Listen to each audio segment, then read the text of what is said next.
Hello guys, Lokesh Kanakaraju కూలీ cinema tension తర్వాత ఖైదీ sequel తీయబోతున్నాడు. అయితే కొద్ది రోజులు డైరెక్షన్ ని పక్కన పెట్టి తన డ్రీమ్ అయిన హీరో ఎంట్రీ ఇవ్వబోతున్నాడంట. అది ఎంతవరకు నిజం అంటే ఆల్రెడీ నిజమైపోయిందని చెప్పుకోవచ్చు.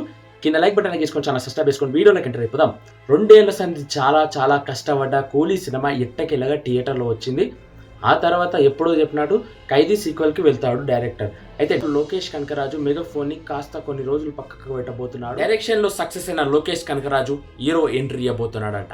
తెర వెనుకల ఎన్ని రోజులు ఎంతైతే పనిచేసిండో తెర ముందు పనిచేయడానికి సిద్ధంగా అవుతున్నాడు.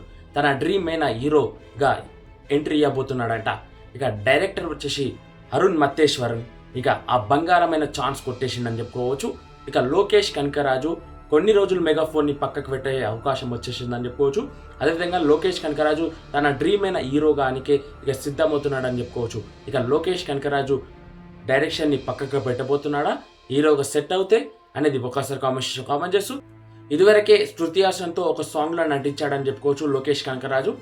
ఇక చూద్దాం లోకేష్ కనకరాజు హీరోగా రాబోతున్న సినిమా ఎలా ఉండబోతుంది అనేది ఎంతగా వెయిట్ చేస్తున్నానంటే నేను చాలా ఈగర్గా వెయిట్ చేస్తున్నాను. తన మ్యాజిక్తో డైరెక్షన్ డిపార్ట్మెంట్ని మార్చేసిన లోకేష్ కనకరాజు ఇక ఈసారి హీరోగా వచ్చి ఏం మార్చబోతున్నాడు అనేది వేచి చూద్దాం.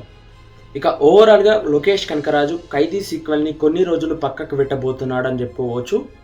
తన రియల్ డ్రీమ్ అయిన హీరో ఎంట్రీ ఇవ్వబోతున్నాడు లోకేష్ కనకరాజు. మరి మీ అందరికి ఎలా అనుకుంటున్నారు ఒకసారి కామెంట్ చేస్తూ లోకేష్ కనకరాజు డైరెక్షన్ని వదిలేసి హీరోగా వస్తున్నాడు కదా, మీ అందరికి ఎలా అనిపిస్తుంది అనేది ఒకసారి కామెంట్ చేస్తూ ఇక వాళ్ళ ఛానల్ సబ్స్క్రైబ్ చేసుకొని లైక్ చేసుకోండి, మరిన్ని అప్డేట్స్ చేసుకోండి. జై